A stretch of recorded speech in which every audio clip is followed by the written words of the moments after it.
ये वैचारिक मतभेद क्यों है? वहां भी राजनीति कोई नहीं है।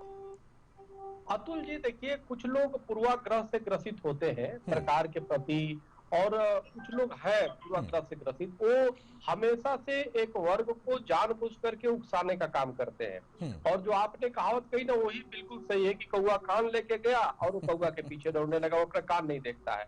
तो निश्चित रूप से यह होना चाहिए। देखिए, आपका किसी भी ड्राफ्ट पे आपकी सहमति या सहमति हो सकती है, आप विचार दो ना।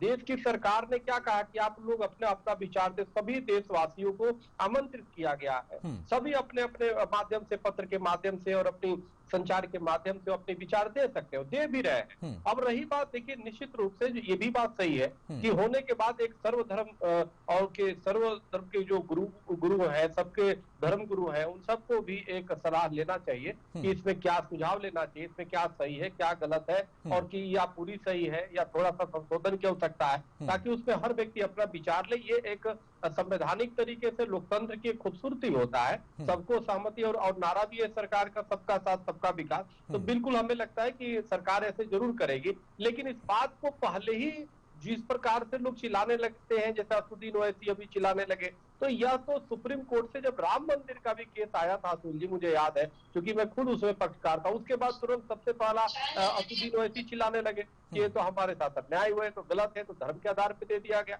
इन्हीं के चढ़ावे पे एक मौलाना ने यहाँ तक कह दिया कि जी एक दिन समय आएगा कि इसको हटा के मस्जिद बना देंगे।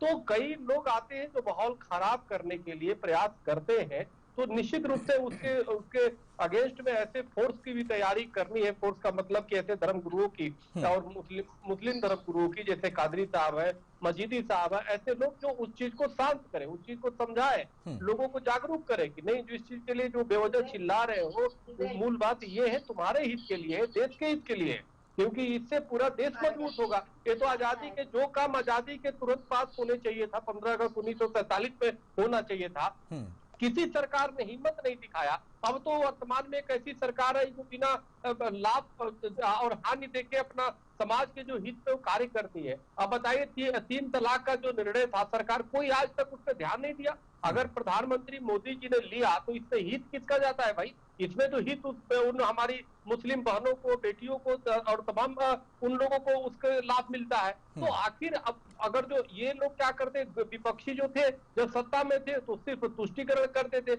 उनमें किसी भी प्रकार का उनका सुविधा देखते नहीं थे। तो जो लोग जिसकी तरफ ध्यान नहीं जाता था, उस पे वर्तमान की सरकार और प्रधानमंत्री जी ध्यान दे रहे, तो ये तो तारीफ करना चाहिए इसकी। और क्योंकि नहीं, लेकिन स्वामी जी अगर तारीफ कर देंगे तो फिर राजनीति भी तो है ना, राजनीति कैसे होगी फिर? ठीक है, बस यही बात है कि उनकी दुकानें बंद होने लगेगी, सबसे बड़ी बात। ठीक है, और तारीफ मजीदी साहब के पास में जाऊं उसके पहले शुक्ला जी कुछ कह रहे हैं, रविंद्र जी।